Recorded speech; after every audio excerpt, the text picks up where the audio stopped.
isang magkakapatid. Kung wala ka, kayo ng tatay na gumagabay sa mga apo nyo.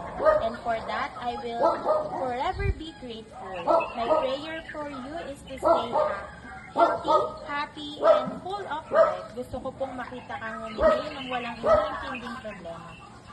Yung alam mong kaya na naming ibalik lahat ng sakripisyo nyo ni Santa. Sana patuloy kaming magkakapatid na i-bless ni Lord ng strength and success para maibigay na rin namin sa iyo lahat ng bagay na gusto mo.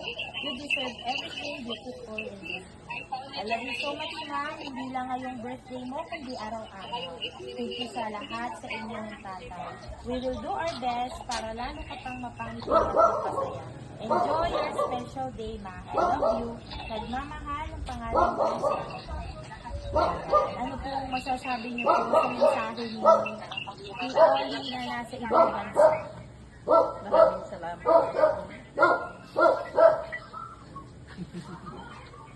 Na-speechless ka na. Nanay, dito ka naipinitan ikaw. Ba't ka naiyak? Akala ko ba dapat masaya lang? Mother, Hindi ko kasi akalain. hindi niyo po akalain. Kung alam ko may papadeliver, pero hindi ko alam na ganun yan. Hindi dineliver. Kasama yung sasakyan. Ayan, Mother. Kasi meron pa siyang isa pang padala sa inyo. Anong wish mo kanina? Anong wish mo kanina? Sana may Pira. ito, dahil 66th birthday nyo, ayan. Wow! Yay! Parang mas naiyak siya sa pera. Mother, parang mas bet mo yan. Mas bet niya yan pera. May bibili. Ano bang bibili mo? Marami. Ay, marami. Ayan, Mother, ito po ang inyong cake. Kaso sa inyong cake ang nakalagay 67. Nagkanalay ko yung anak ko.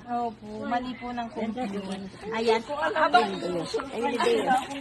binubuksan ko po ang inyong cake, pwede niyo po ba kayong magmensahe sa inyong mga anak na nasa abroad? Ito po ang camera.